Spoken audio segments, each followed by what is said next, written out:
Welcome to Read Aloud with Mr. Paul. I'm so glad you could be here. Be sure to subscribe so you won't miss a single story.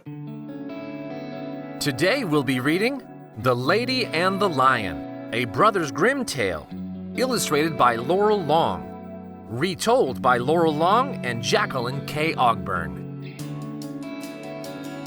The Lady and the Lion, illustrated by Laurel Long, a Brothers Grimm tale retold by Laurel Long and Jacqueline K. Ogburn. Once upon a time, a merchant asked his 3 daughters what he should bring them from the city. The first asked for pearls, the second for gold, but the youngest longed for a singing lark. The merchant found a pearl necklace and a bracelet of gold, but there were no songbirds to be had for love or money that winter.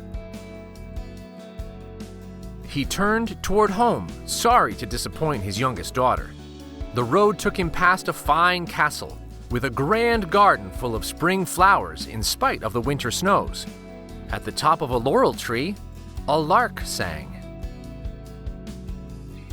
The merchant climbed the tree and had just captured the lark when a loud roar split the air. "I eat those who steal from me," said a great lion standing below. "I did not know the bird was yours," said the merchant. "Please spare me." "Promise me whatever first greets you when you return home. Then you may have your life and my bird." The merchant hesitated because his youngest daughter was often the first to greet him. The lion growled with impatience, shaking the leaves. The merchant also shook at the idea of staying trapped in the tree. He thought, perhaps it will only be my hunting dog or the barn cat. So he agreed to the bargain.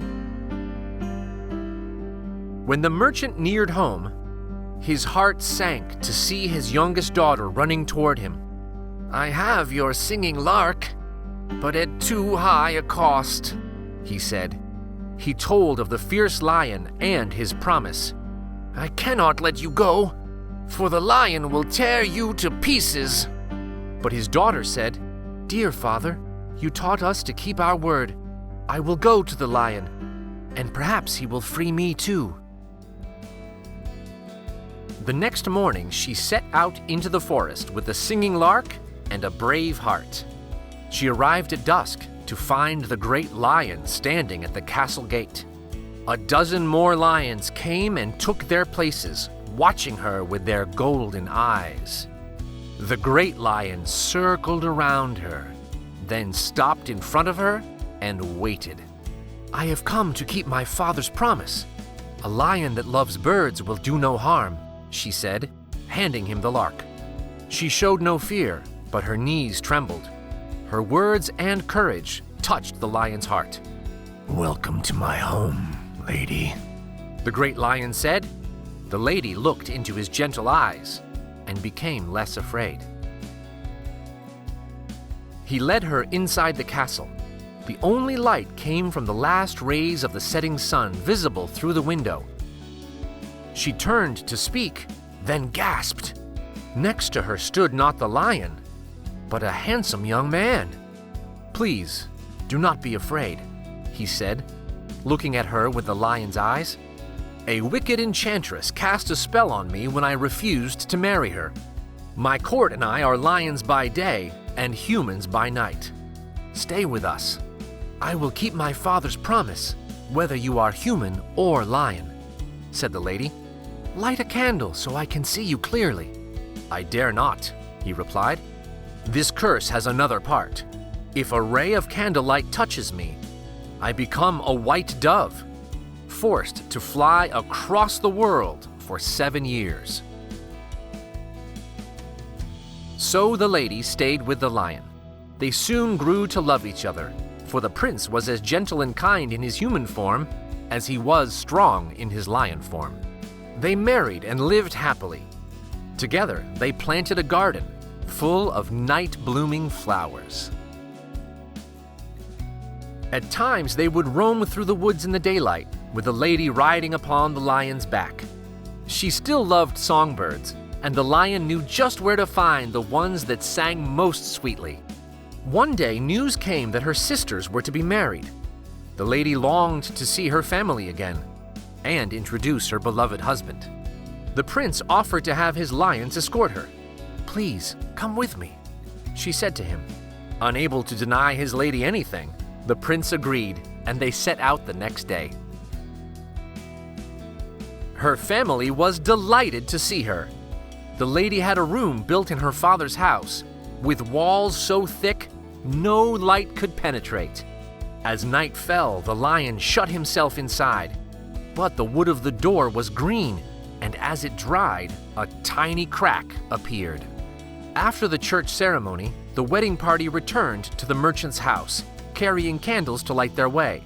As the procession came into the house past the darkened room, a splinter of candlelight no wider than a hair pierced the door and touched the prince. When the lady opened the door, she gasped to see only a white dove huddled inside. The dove said, "For 7 years I must fly across the wide world. Every 7th step you take, I will drop a white feather to guide you. If you follow, we can be together again." The dove flew over her head and out the door, dropping a feather as he did so. The lady caught the feather and followed. On she ran, looking neither right nor left, nor stopping to rest. Near the end of the 7 years, she rejoiced, thinking they would soon be together. But suddenly, there was no feather to guide her. When she looked up, the white dove had vanished. Desperate, she turned her face to the sky. "Sun, you shine in every valley and on every mountaintop. Have you seen my white dove?" "I have not seen your dove," said the sun. "But I give you this chest to open in your hour of need." The lady thanked the sun and traveled on until night. Weary, she rested at the edge of a woodland stream. She looked up at the full moon and said, "Moon, you shine over every field and every forest. Have you seen my white dove?" A ribbon of moonlight washed the palm of her hand with a burst of blue light. As the light faded, she held what looked like a common hen's egg.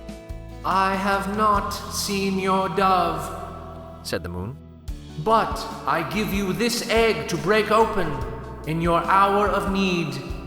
She thanked the moon and walked on. At the edge of the wild wood, the earth dropped down to the sea.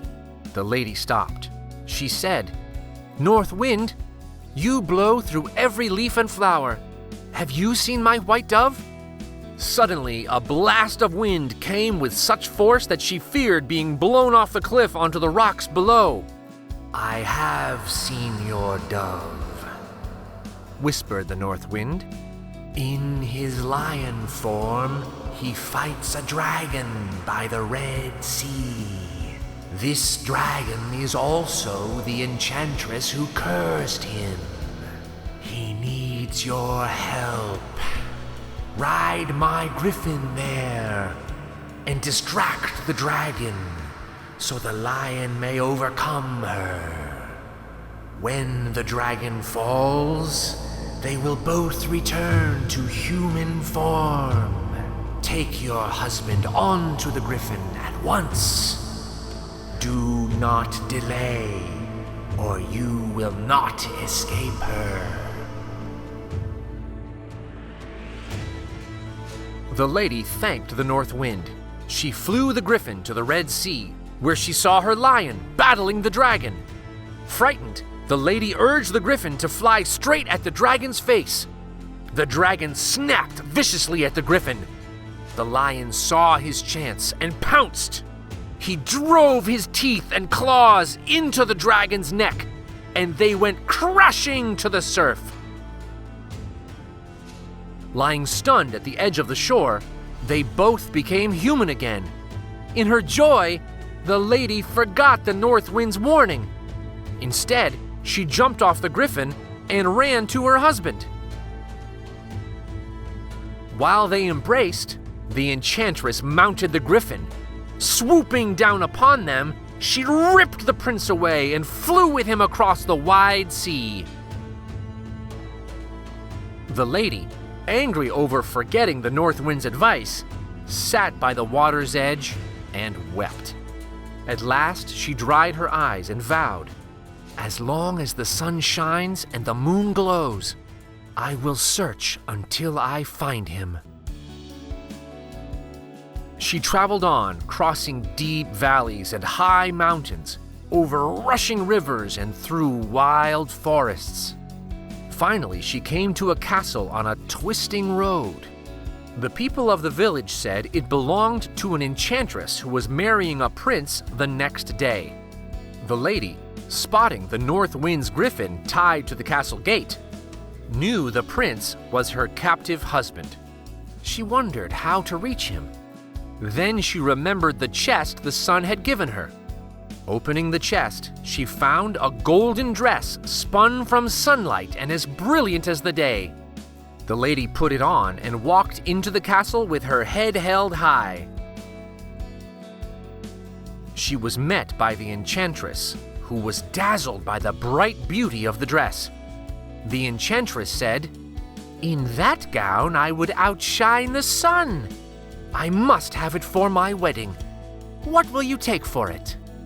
The lady replied, "I have heard so much about the courage of your prince. Let me meet him, and I will give you the dress." The enchantress did not like this, but she so longed for the dress that she agreed. Then she ordered her servant to sneak a sleeping potion into the prince's drink. The lady was led into the tower, where her prince was a prisoner in a room with one window facing the sea. When she arrived, he was asleep. The lady tried to shake him awake, but he slept on. Despondent, she sat by his side and said, "For 7 years I followed you across the wide world. I asked the sun and the moon and the north wind for news of you. When you fought the dragon, I helped you. Please, wake up now." But to the prince, her cries seemed to be the wind rustling through the trees. Then the lady remembered the moon's egg. She cracked it open. Inside she found a silver cup, edged with pearls and filled with liquid. She raised the cup to the prince's lips and poured the liquid into his mouth. He opened his eyes and said, "I dreamed we were together again." While the lady and the prince rejoiced, the brilliant sundress turned into soot in the enchantress's hands. Enraged, she rushed up the tower stairs. Hearing her footsteps, the lady and the prince ran to the window. "There is no escape," said the prince. "I will have to fight again." But the lady had another idea. "North wind!" she cried. "Unleash your griffin, so we may be carried home." The tower door burst open, and the enchantress charged the lovers just as the griffin reached the window. Quickly, they jumped onto the griffin's back. The enchantress lunged at them. Losing her balance, she fell headfirst out the window and crashed upon the rocks below, never to cause trouble again. Into the light of the new day, the lady and her prince flew on the griffin across the wide world to their home where the flowers bloomed all year long, and they lived happily forever after.